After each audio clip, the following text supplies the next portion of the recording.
Tulsi Gabbard is a former member of Congress from Hawaii who, from the very first day, from February 24th, when this war began, has been saying the exact same thing, which is the stakes are very high here. Maybe we should acknowledge that before we proceed heedlessly forward. We're honored to have her join us again tonight. Congresswoman, thank you so much for coming on. What do you make of this?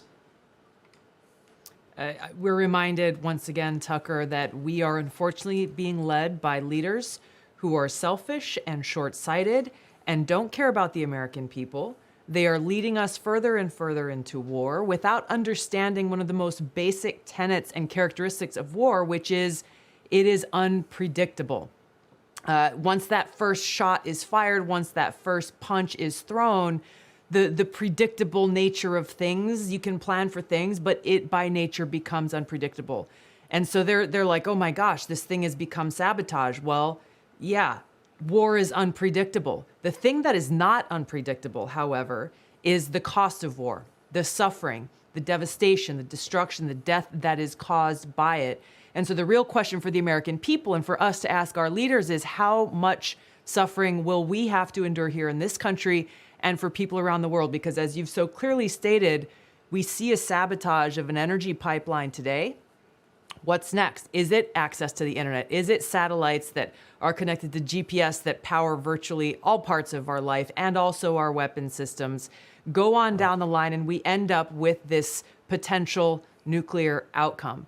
And so, you know, our leaders are saying, well, hey, we can't do anything. This is all in Putin's hands. Well, guess what? The United States, our leaders and European leaders are the ones fueling and funding this war. So they have a heck of a lot of leverage to be able to push for a ceasefire, negotiated outcome, and an end to this war, and to actually fight for peace and prosperity. And we need to know that if they're not doing that, and they aren't right now, then what they are doing is pushing for more destruction, more war, and therefore a lack of peace and prosperity and more suffering for us and people around the world.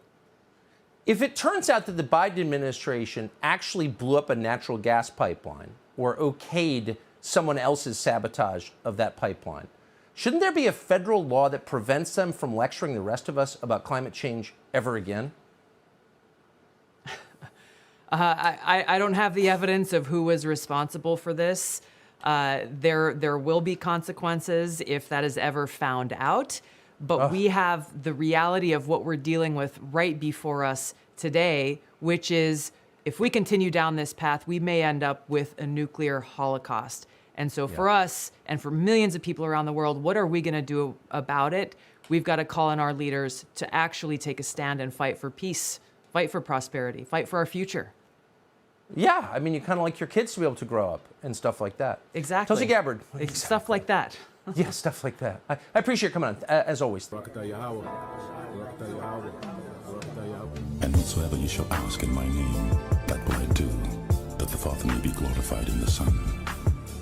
If you shall ask anything in my name, I will do it. If you love me, keep my commandments.